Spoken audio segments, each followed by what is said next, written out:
Big Boss Malayalam season 7 live അപ്ഡേറ്റ്സിലേക്ക് പോകാം. ജയിലിൽ നിന്ന് ഇറങ്ങിയിട്ടും ഇവർ തമ്മിൽ സംസാരിച്ച് തീർന്നിട്ടില്ല. എന്തൊക്കെയോ ബാക്കിയുള്ളതുപോലെ തോന്നുന്നുണ്ട്. ഇവര് സംസാരിച്ച് തീർന്നിട്ടില്ലായിരുന്നു അന്ന്.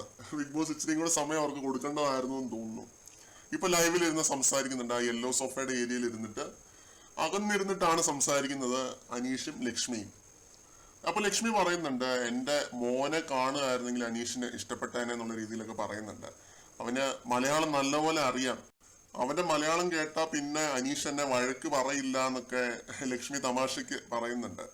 അത് മോനെ ഒരുപാട് മിസ് ചെയ്യുന്നുണ്ട് കേട്ടോ ലക്ഷ്മി. അത് ആ ഒരു ടോണിലും ഒക്കെ നമുക്ക് മനസ്സിലാവും. മോനെ ഒരുപാട് മിസ് ചെയ്തിട്ടാണ് ലക്ഷ്മി അവിടെ നിൽക്കുന്നത്. പക്ഷെ ഒരു തവണ പോലും പുറത്തു പോകണമെന്നോ അല്ലെങ്കിൽ മോനെ മിസ് ചെയ്യുന്നു, എനിക്ക് വീട്ടിൽ പോകണമെന്നോ ഒന്നും പലരും പറഞ്ഞ പോലെ ലക്ഷ്മി പറഞ്ഞിട്ടില്ല. ഈ സീസണിൽ തന്നെ നമ്മൾ കണ്ടതാണ് അങ്ങനെയൊക്കെ.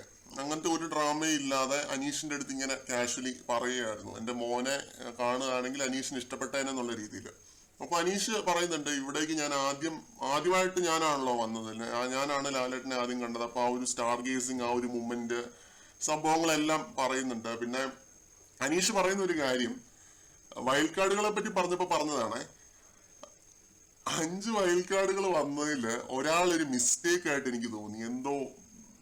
എന്താ ഇങ്ങനെ എന്നൊക്കെ തോന്നിപ്പോയ ഒരാളുണ്ട്, ഒരു അബദ്ധം എന്നൊക്കെ പറയാൻ പറ്റിയ ഒരാള് ഉണ്ട്. പക്ഷെ ഞാൻ പേരൊന്നും എടുത്ത് പറയില്ല എന്ന് അനീഷ് പറയുന്നുണ്ട്. അത് ആരാണ് എന്താണെന്നൊക്കെ പ്രേക്ഷകർക്ക് മനസ്സിലായി കാണും. അത് സാബുമാൻ അല്ല. എന്തായാലും സാബുമാൻ ഇപ്പോഴും അവിടെ ഉണ്ട്. സാബുമാനാണ് ക്യാപ്റ്റൻ ആയിരിക്കുന്നത്. ഒരിക്കലും ക്യാപ്റ്റനെ പറ്റി അനീഷ് അങ്ങനെ പറയത്തില്ല. അപ്പോ ആരാണെന്നുള്ളത് നിങ്ങൾ ഊഹിച്ചെടുക്കുക. ജിഷിൻ മോഹനും അല്ല. ജിഷിനും അത്ര അത്യാവശ്യം നല്ല രീതിയിൽ തന്നെ അനീഷിന്റെ അടുത്ത് പെരുമാറിയിട്ടുള്ള ഒരാളാണ്. അപ്പൊ പിന്നെ ആരാണ് ഉള്ളതെന്ന് നിങ്ങൾക്ക് ഊഹിച്ചെടുക്കാം.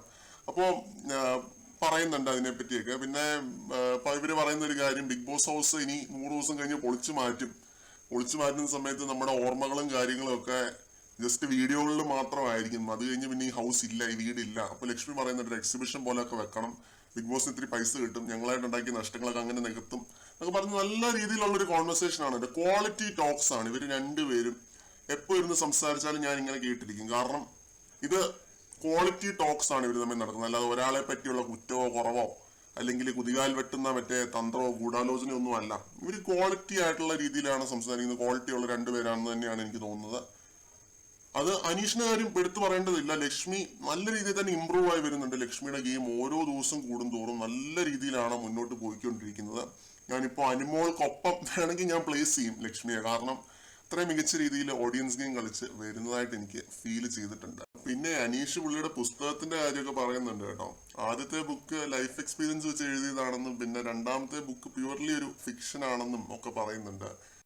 1000-2000 വർഷങ്ങൾക്ക് മുമ്പുള്ള ഒരു കഥയൊക്കെയാണ് എഴുതുന്നതെന്ന് തോന്നുന്നു. അങ്ങനെയൊക്കെ പറയുന്നുണ്ട് ലക്ഷ്മിയുടെ അടുത്ത്. അപ്പൊ ലക്ഷ്മി പറഞ്ഞ ജയിലിൽ വെച്ച് പറഞ്ഞായിരുന്നു എന്ന് പറയുന്നുണ്ട്. കൂടുതൽ അപ്ഡേറ്റ്സുമായിട്ട് വീണ്ടും കാണാം.